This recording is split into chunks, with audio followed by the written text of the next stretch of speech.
How's it going, everybody? It is Maddie here today, bringing you my review for The Crew. The Crew is an ambitious open-world racing game that highly advocates playing online with others in order to succeed. The question is whether or not this formula works. Well, let's find out by starting it off with the story. Yes, surprise, there is a story in The Crew. What is not so surprising is that it is generally uninteresting. I won't spend much time picking it apart because that isn't what the game's focus is. The Crew's story is about getting your revenge on a certain someone for reasons I won't spoil by going undercover with the FBI and taking out members of a gang.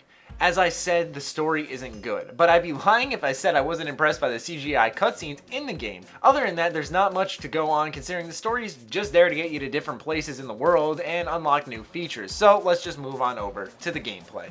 As I stated in the beginning, this game relies on its social features to propel its gameplay.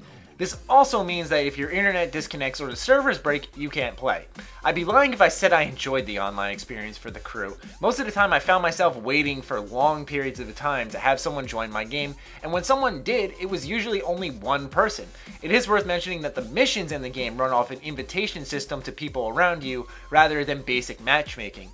But in The Crew, there are also PvP events, and they run off normal matchmaking where you join between either faction versus faction or free-for-all, and then you wait even longer, and the lobbies never fill. I'm not sure if this is a lack of players or just bad matchmaking, but the waits get ridiculous.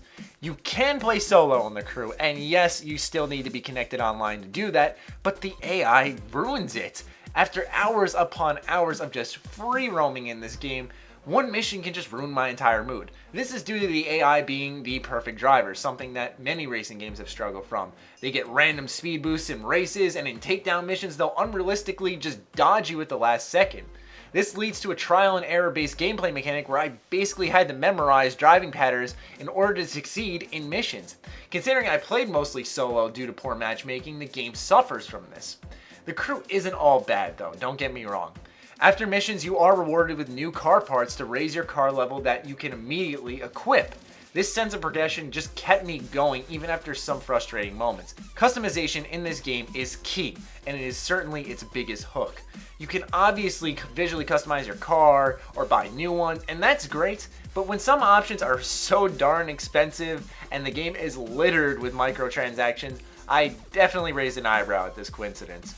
The Crew's map is also giant and visually diverse. Driving across the United States itself was never dull because it takes pride in its arcadey style of drifting all over the place and its excessive use of nitrous.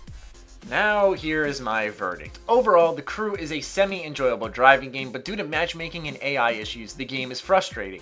Traveling across the United States is always a blast, but I found myself getting frustrated entering the game's missions.